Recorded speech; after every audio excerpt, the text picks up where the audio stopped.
Bismillah, alhamdulillah, wassalatu wassalamu ala Sayyidina Rasulillah Sayyidina Muhammad ibn Abdullah wa ala alihi wa sahbihi wa man wala. Allahumma salli wa sallim asrafa salati wa taslim ala Sayyidina wa nabiyina Muhammadin ar-Rahufur Rahim. Allahumma salli wa sallim wa barik alaihi wa ala alihi. Amma ba'd. Dalam satu surat yang sangat populer yang digemari oleh setiap kalangan, baik muda ataupun tua, baik senang terhadap surat itu karena kandungan ayatnya atau karena cengkokan surat yang dibaca oleh para qori-qori, para syekh-syekh murotal, karena cengkokannya sangat enak didengar karena berulang-ulang, ada ayat yang berulang-ulang, ataupun karena ada yang terakhir juga yang spesial karena ada sir di balik makna ayat-ayat dalam surat itu. Kalian pasti tahu lah, yang saya sebutkan itu adalah, yang saya maksudkan adalah suratul Rahman, surat Ar-Rahman. Unik ya, kalau kita sekarang baca tafsirnya, saya nggak akan membahas tafsir karena udah banyak ulama yang mentafsirkan itu ayat, atau cari hikmahnya, banyak orang ahli hikmah juga yang sudah mentadabburkan itu ayat. Tapi saya mau cari hal yang unik yang jarang ditemukan dalam surat Ar-Rahman ini. Maksudnya hikmah dibalik, meskipun hikmah sudah ada, cuman saya hikmah yang jarang ditemukan dalam Ar-Rahman ini, baik secara zahir dan batin dan segala apapun.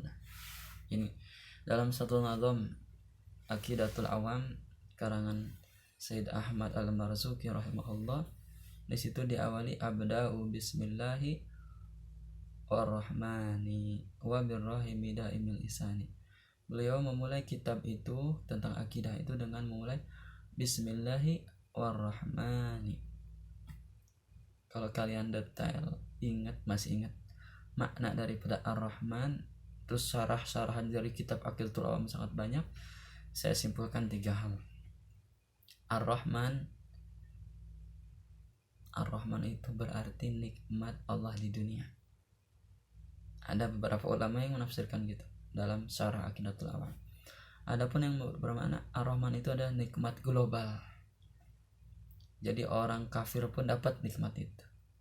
Nikmat yang seluruh orang, kafir, muslim, semua dapat. Universal. Itu. Dan ada juga yang memaknai Ar-Rahman itu adalah bentuk sifat Allah yang ditunjukkan di dunia, dan itu tingkatannya lebih rendah daripada nikmat rahim. Nah, itu ada tafsir itu tafsir ya, pemaknaan dari ulama. Ternyata ketika saya pikirkan lagi, saya baca tafsir surat Ar-Rahman secara tadabbur berulang-ulang, karena saya juga membaca surat Ar-Rahman setiap pada zuhur, dirutinkan. Yang disebut para ulama itu cocok dan masuk ke akal ketiganya, dan itu ternyata ini hikmahnya. Jadi ternyata kenapa orang-orang cenderung, baik orang kantoran, orang yang santri senang surat Ar-Rahman, karena di situ terhampar nikmat-nikmat dunia. Senang di situ tafsir Ar-Rahman itu berupa kenikmatan di dunia, berupa kelezatan ketika ya itu kelezatan. Tapi Allah balas dengan fabi ayyi ala'i rabbikuma tukadziban. Allah sebenarnya nyindir kita. Maka nikmat mana sih yang engkau dustakan? Kata. Itu dunia udah kasih, kata. Nikmat banyak banget, kata. Ternyata saya bukan sodon ya. Bisa jadi orang yang masih senang dengan surat Ar-Rahman bukan karena memuliakan Allah dan Qur'annya, tapi karena hanya melihat daripada sifat dohirnya, karena di situ ada kenikmatan, itu masih hubud dunia, masih cinta sama dunia itu berlebihan. Karena Ar-Rahman kenikmatan dunia, wallahu alam, tapi ya itu penemuan saya.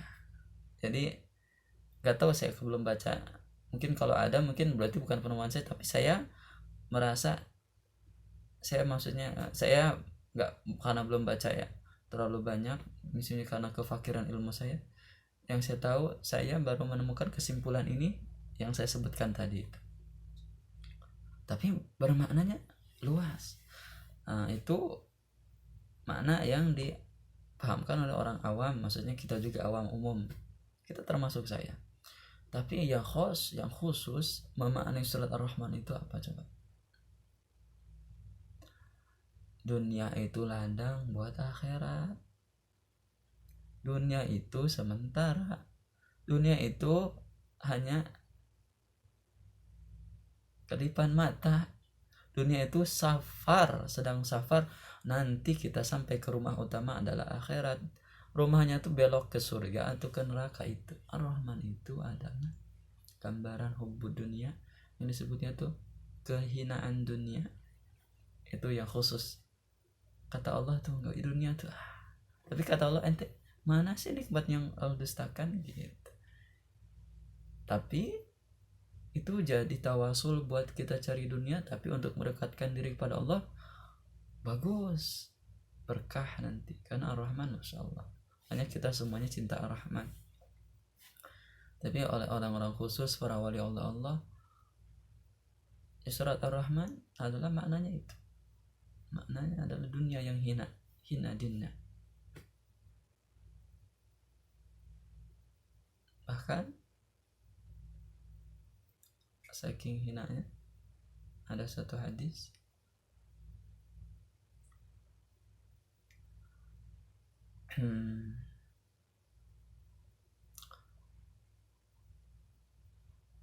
hadisnya yang berbunyi, la yadkhulul jannah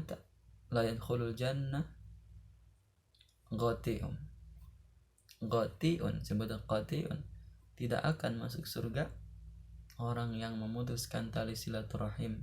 Ar-Rahim, tali silaturahim, kasih sayang.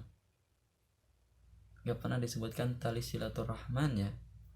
Tali silaturahim, Rahman itu bentuk kenikmatan lah, Rahim kasih sayang. Pan kalau dalam terjemah Indonesia itu Rahman itu pengasih, padahal sebenarnya saya nggak sepakat juga, karena makna yang dari para ulama itu lebih luas lagi. Ternyata Rahman itu ya sifat maha penyayang, pengasih, ya pengasih lah, bisa pengasih yang umum. Jadi hasil sampai untuk menuju surga itu ada Allah berikan beberapa cara yang mudah-mudah. Tapi sekali lagi, orang yang hubbud dunia diancam. Ar-Rahman itu menunjukkan kekuasaan Allah, bahwasanya semua yang di dunia itu